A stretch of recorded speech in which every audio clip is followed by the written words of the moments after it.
আচ্ছা, একবার ভাবুন তো, আপনার সবচেয়ে ব্যস্ত দিনটার কথা। অফিসের চাপ, সংসারের দায়িত্ব, মানুষের কথা শোনা, সিদ্ধান্ত নেওয়া, আবার ঘরে ফিরে পরিবারকেও সময় দেওয়া। কঠিন না?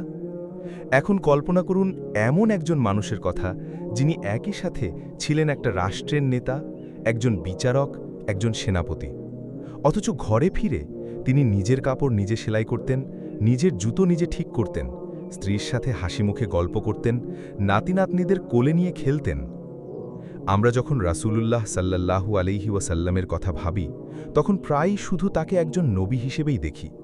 কিন্তু তিনি ছিলেন আমাদের জন্য একটা জীবন্ত উদাহরণ, কিভাবে একজন মানুষ একই সাথে ভালো স্বামী, ভালো বাবা আর ভালো নেতা হতে পারে। আজকে আমরা তার জীবনের এই তিনটে দিক নিয়েই কথা বলবো ইনশাআল্লাহ। আমরা আজকের সমাজে একটা অদ্ভুত সমস্যায় পড়ে গেছি। যে মানুষটা বাইরে খুব সফল, খুব শক্তিশালী, খুব দুঃখ নেতা, সে প্রায়ই ঘরে এসে হয়ে যায় রুক্ষ, অমনোযোগী, ক্লান্ত। যেন বাইরের জগতে সব কিছু দেওয়ার পর ঘরের মানুষদের জন্য আর কিছুই অবশিষ্ট থাকে না। আমরা ভাবি নেতৃত্ব মানেই কঠোরতা, বাবা মানেই দূরত্ব রাখা, স্বামী মানেই শুধু দায়িত্ব পালন করা, ভালোবাসা প্রকাশ করা নয়।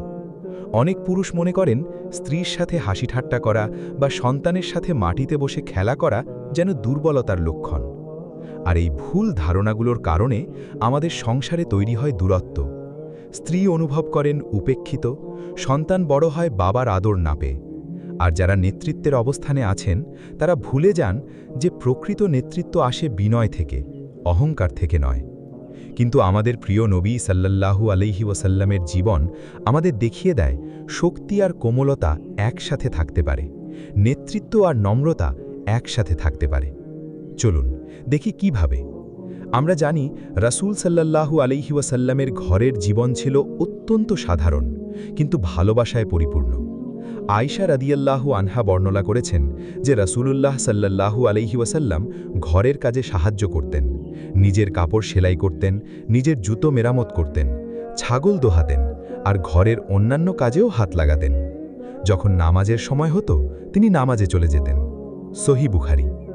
ভাবুন তো, একজন মানুষ যিনি পুরো উম্মার নেতা, তিনি ঘরে এসে নিজের কাজ নিজেই করছেন। এখানে কোনো অহংকার নেই, কোনো এটা আমার কাজ না মনোভাব নেই। তিনি স্ত্রীদের সাথে হাসি ঠাট্টাও করতেন। আয়েশা রাদিয়াল্লাহু আনহার সাথে তিনি দৌড় প্রতিযোগিতা করতেন। তিনি বলতেন, স্ত্রীদের সাথে ভালো ব্যবহার করাই সবচেয়ে উত্তম গুণ। তিরমিজির একটি হাদিসে এসেছে, তিনি বলেছেন, তোমাদের মধ্যে সেই ব্যক্তি সবচেয়ে উত্তম যে তার পরিবারের কাছে সবচেয়ে উত্তম, আর আমি তোমাদের মধ্যে আমার পরিবারের কাছে সবচেয়ে উত্তম। সুনানে তিরমিজি। এই একটা কথা যেন আমাদের জন্য একটা মাপকাঠি।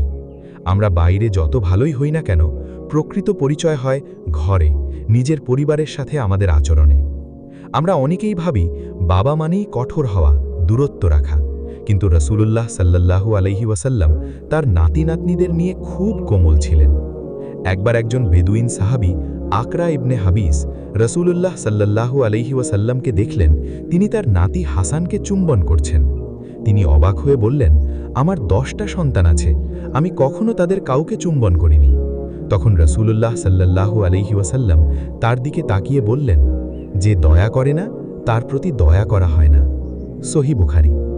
এই একটা ঘটনা আমাদের শেখায় সন্তানের প্রতি আদর, স্নেহ প্রকাশ করা দুর্বলতা নয়, বরং এটাই সুন্নাহ। তিনি শুধু নাতি নাতনিদের সাথেই না, নিজের মেয়ে ফাতিমা রাদিয়াল্লাহু আনহার সাথেও ছিলেন অত্যন্ত কোমল। বর্ণিত আছে, ফাতিমা যখন তার কাছে আসতেন, তিনি উঠে দাঁড়াতেন, তাকে চুম্বন করতেন আর নিজের জায়গায় বসাতেন। সুনানে আবু দাউদ, সুনানে তিরমিজি। একজন নবী, একজন রাষ্ট্রনায়ক, অথচ তার মেয়ে ঘরে ঢুকলে তিনি সম্মানে দাঁড়িয়ে যান। এটাই তো আসল ভালোবাসার রূপ। এবার আসি নেতৃত্বের কথায়। আমরা মনে করি নেতা মানে যার কথাই শেষ কথা, যে কারো পরামর্শ নেয় না। কিন্তু রাসূলুল্লাহ সাল্লাল্লাহু আলাইহি ওয়াসাল্লাম ছিলেন উল্টো। আল্লাহ তাআলা কুরআনে তাকে নির্দেশ দিয়েছেন, আর কাজে কর্মে তাদের সাথে পরামর্শ করো। সূরা আলে ইমরান, আয়াত 159। হুদাইবিয়ার সন্ধির সময়ের একটা ঘটনা আমরা জানি। সাহাবীরা যখন মানসিকভাবে খুব কষ্ট পেয়েছিলেন এবং রাসূলুল্লাহ সাল্লাল্লাহু আলাইহি ওয়াসাল্লামের নির্দেশ মানতে দ্বিধা করছিলেন, তখন তিনি তার স্ত্রী উম্মে সালামা রাদিয়াল্লাহু আনহার কাছে পরামর্শ চেয়েছিলেন এবং তার পরামর্শ অনুযায়ী কাজ করেছিলেন। ভাবুন, একজন নবী নিজের স্ত্রীর পরামর্শে সিদ্ধান্ত নিচ্ছেন। এটাই বিনয়ী নেতৃত্বের উদাহরণ।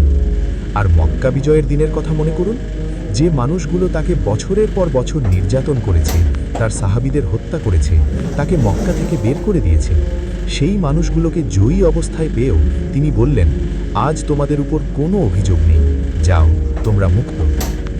এই ঘটনা ইবনে হিশামের সিরাতে বর্ণিত। প্রতিশোধ নেওয়ার পূর্ণ ক্ষমতা থাকা সত্ত্বেও তিনি ক্ষমা বেছে নিলেন। এটাই তো প্রকৃত নেতৃত্ব, শক্তি থাকা সত্ত্বেও নম্র হওয়া।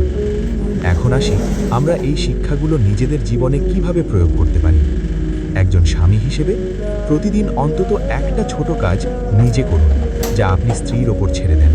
একটা প্রশংসার কথা বলুন, হাসি মুখে কথা বলুন। মনে রাখবেন, রাসূল সাল্লাল্লাহু আলাইহি ওয়াসাল্লাম ঘরে যতটা ভালো ছিলেন, বাইরেও ততটা মহান। এটা একটা অপরটার বিরোধী নয়। একজন বাবা মা হিসেবে সন্তানকে জড়িয়ে ধরুন, চুম্বন খান, তাদের সাথে মাটিতে বসে খেলুন। এতে আপনার সম্মান কমে যায় না, বরং সন্তানের হৃদয়ে বিশ্বাস আর নিরাপত্তা তৈরি হয়।